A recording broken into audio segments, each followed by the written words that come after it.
Recebi uma pergunta muito importante de uma internauta.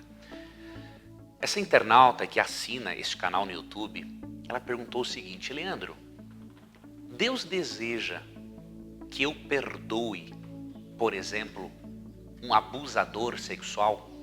Uma pessoa que foi estuprada ou abusada sexualmente.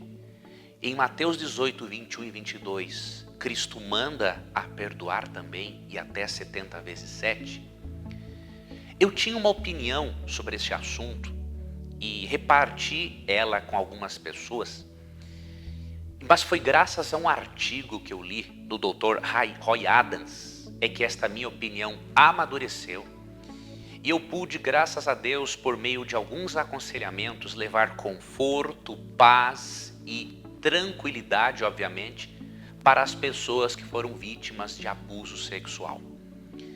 Nesse vídeo eu vou lhe provar, à luz da Bíblia, e seguindo a linha argumentativa deste artigo que eu li, de que o que Jesus diz em Mateus 18, 21 e 22, quando ele orienta Pedro a perdoar até 70 vezes 7, ele se refere a questões do cotidiano e Cristo não tinha em mente o estupro ou o abuso sexual.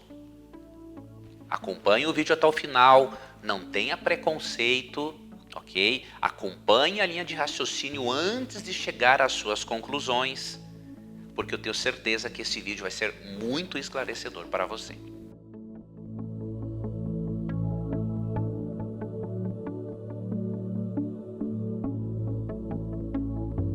Vamos começar lendo Mateus 18, 21 e 22.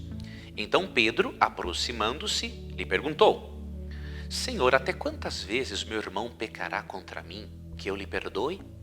Até 7 vezes? Respondeu-lhe Jesus: Não te digo que até 7 vezes, mas até 70 vezes 7. A interpretação predominante desse texto em muitos círculos cristãos é a de que até mesmo uma pessoa que foi estuprada ou abusada sexualmente na infância, ela deve perdoar a despeito de. Porém, graças a Deus, terei a oportunidade neste vídeo de tirar esta carga pesada que muitos acabam impondo sobre estas pessoas. Porque falar para perdoar um abusador ou um estuprador é fácil para quem não foi estuprado, né? Agora, para quem foi estuprado e que tem marcas muito mais profundas do que simplesmente as marcas geradas por um palavrão ou por uma fofoca, é outra história totalmente diferente. Eu vou repartir com você o artigo 70 vezes 7, a aplicação da resposta de Jesus para os casos de ofensas graves. Esse é um artigo de Roy Adams, foi publicado na revista Adventista de dezembro de 2017. E este artigo se encontra entre as páginas 18 e 20. Tá? Esse artigo do Dr. Roy Adams é um dos artigos mais importantes que eu já li sobre este assunto. E eu vou aqui repartir com você algumas ideias sobre o perdão para casos de ofensas graves, como, por exemplo, estupro ou abuso sexual. Eu vou repartir com você algumas coisas que eu sublinhei da leitura, obviamente, não vou poder repartir muitas coisas, mas eu creio que a essência, o que há de principal no artigo, você vai ter acesso agora no vídeo. E se você quiser ler o artigo completo, né, vou deixar aqui na descrição desse vídeo, no YouTube, o link para que você possa ler esse artigo. O Dr. Roy Adams, entre outras coisas, ele começa explicando o seguinte, que o contexto da pergunta de Pedro para Jesus em Mateus 18, ou seja, até quantas vezes devo perdoar o meu irmão? O Dr. Roy Adams explica, o contexto da pergunta dele era sobre as ofensas cotidianas que ocorrem na comunidade da igreja. Não tinha que ver com crimes, e até o Dr. Roy Adams cita aqui um exemplo. Então veja, o contexto aqui envolve situações do cotidiano, em que você se desentende com uma pessoa, com um irmão da igreja, são ofensas cotidianas. O contexto não fala de ofensas graves. Tá? E aí ele continua, é verdade que tragédias podem ocorrer entre o povo de Deus, mas a conversa de Cristo com Pedro estava relacionada com problemas que acontecem diariamente no trabalho, igreja e no lar. E ali no texto paralelo de Lucas 17, 13 e 4, percebemos exatamente isso. O contexto tem a ver com problemas cotidianos, do trabalho, da igreja, do lar, não tem a ver com as ofensas graves, como, por exemplo, um abuso sexual. Aqui nos versos 13 e 4 de São Lucas, Cristo diz: acautelai-vos. Se teu irmão pecar contra ti, repreende-o. Se ele se arrepender, perdoa-lhe. Se por 7 vezes no dia pecar contra ti e 7 vier ter contigo dizendo estou arrependido, perdoa-lhe. Ou seja, o contexto da declaração de Cristo é um contexto em que envolvem problemas normais, diríamos assim, de relacionamento, tá bom? E aí o doutor continua. Problemas que acontecem diariamente, né, na igreja, no lar, no trabalho, onde as faltas e deslizes com o tempo podem se aproximar de 7 por dia, 70 ou até 490.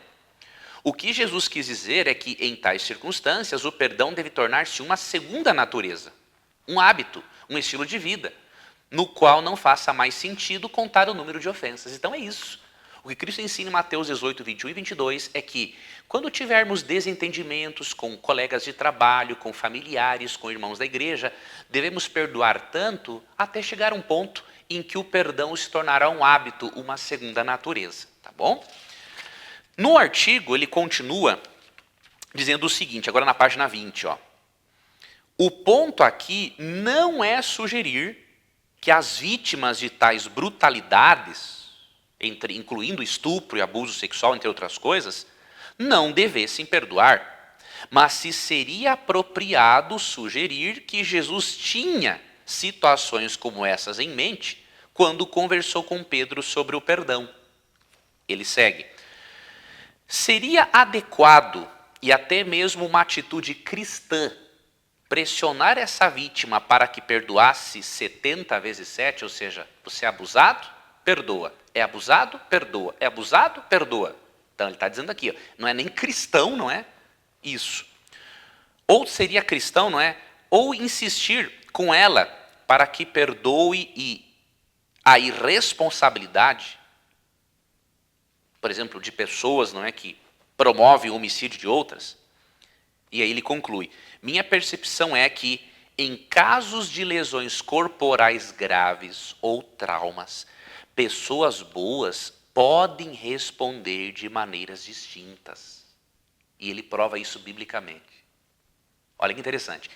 Em caso de lesões corporais graves, traumas, pessoas boas respondem de maneiras distintas e Deus não as condena por isso. E ele dá 2 exemplos bíblicos. Estevão, quando foi apedrejado, assim como Jesus orou, Pai, perdoa-lhes porque não sabem o que fazem. Em contrapartida, Zacarias, que também era uma pessoa boa, em 2 Crônicas 24, 21 e 22, ele, morrendo em circunstâncias semelhantes, pediu que Deus atentasse para aquela injustiça e fizesse justiça. E quando você lê Lucas 11, 51, você vê que Cristo endossa a oração de Zacarias, inclusive direcionando boa parte da culpa para eles mesmos, os judeus na época. Então perceba, pessoas boas reagem de diferentes maneiras diante de traumas, abuso sexual e lesões graves. Assim como Estevão e Zacarias agiram de formas diferentes e Deus respeitou isso, Deus respeita hoje. Se uma pessoa consegue orar por um abusador sexual ou por um estuprador, Deus fica feliz com isso. Se ela não consegue, ela pede para Deus justiça, vingança, Deus também entende isso e Deus respeita isso, ok? Então, se Deus entende e respeita isso, se Deus entende e respeita as diferentes formas, as diferentes reações de Estevão e Zacarias, quem somos nós para não querermos entender uma pessoa? Outras coisas do artigo que ele compartilha conosco é o seguinte: pessoas que estão experimentando um trauma indescritível não devem enfrentar o estresse adicional de ser confrontadas com as palavras de Jesus sobre o perdão, como se o mestre estivesse pensando em casos como os delas quando conversou com Pedro. Você que é um cristão não pode não é? Adicionar um estresse adicional, adicionar um estresse na vida de alguém que foi estuprado. Não adicione. Dizendo assim, olha, você tem que perdoar o seu estuprador. Você tem que agora olhar para ele de uma forma diferente. Uma minoria significativa vai conseguir fazer isso. O perdão do qual Cristo trata em Mateus 18 tem a ver com questões do cotidiano. Óbvio, a pessoa vai fazer um tratamento, né? Vai fazer um acompanhamento tanto espiritual quanto psicoterápico para ela aprender a conviver com aquilo e para aquilo não trazer mais tanta dor como trouxe no passado. Perfeito? Agora, não cobre de uma pessoa ter para com um estuprador ou com um abusador de crianças a mesma atitude de perdão que tem quando alguém lhe diz um palavrão, por exemplo. Tem nada a ver uma coisa com a outra.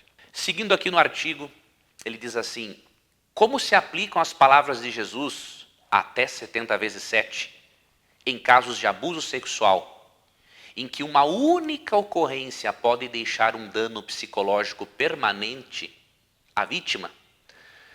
A maneira como Jesus tratou do abuso de crianças sugere que, para ele, o perdão não era a opção preferida nessa situação. Olha que coisa forte isso.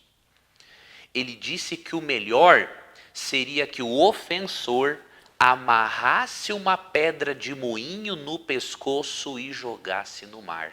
Mateus 18:6. É o que diz aqui, ó. Qualquer, porém, que fizer tropeçar a um desses pequeninos que crê em mim, melhor lhe fora que se lhe pendurasse ao pescoço uma grande pedra de moinho e fosse afogado na profundeza do mar. Dr. Roy Adams foi muito feliz nisso aqui também. Jesus, em Mateus 18:6, sugere, mesmo que Deus possa perdoar um abusador, um estuprador, isso não significa que isto se aplique para a pessoa que foi vítima. E nem que Deus não permita que o Estado dê a pena necessária e vigente para este criminoso. Vou repetir aqui a frase do Dr. Roy Adams.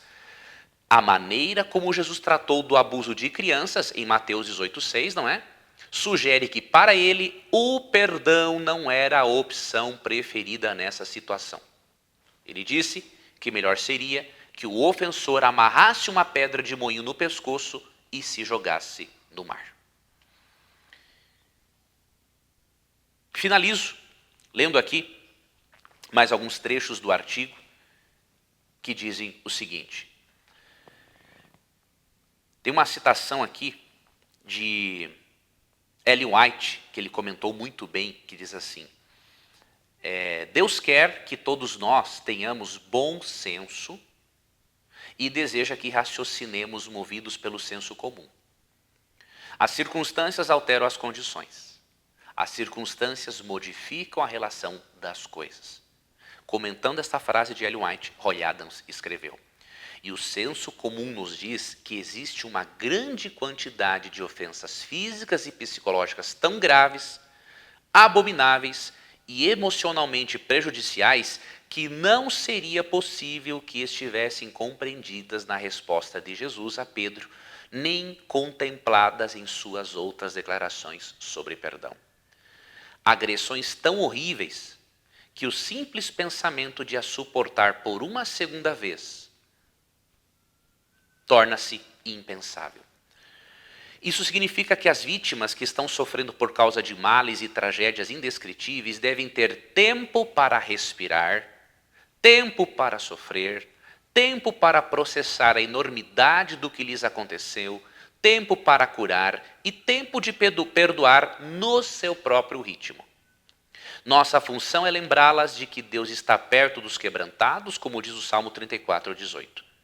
E, caso a pessoa prefira perdoar, isso não quer dizer que o agressor esteja livre de prestar contas à justiça. O importante é ter um espírito perdoador. Que artigo equilibrado do Dr. Roy Adams e que foi publicado na Revista Adventista de dezembro de 2017. Eu espero que este vídeo e este artigo ajudem você a ser um cristão coerente, né? Que contextualize Mateus 18, 21 e 22 e que não exija das pessoas aquilo que você mesmo não está apto a fazer. Ou seja, perdoe ou conviva com aquele que estuprou você ou aquele que introduziu o pênis em você quando você era uma criança. Não fale a respeito daquilo que você não vivenciou ou pelo menos não ouviu falar. Ok? Ensinemos as pessoas a terem um espírito perdoador, mas respeitemos o ritmo de uma pessoa abusada, porque aqui a coisa é muito mais complexa. A pessoa precisa de ajuda psicoterápica e não precisa de cristãos aí que gostam de se intrometer na vida dos outros, querendo ditar para os outros aquilo que eles devem fazer ou deixar de fazer.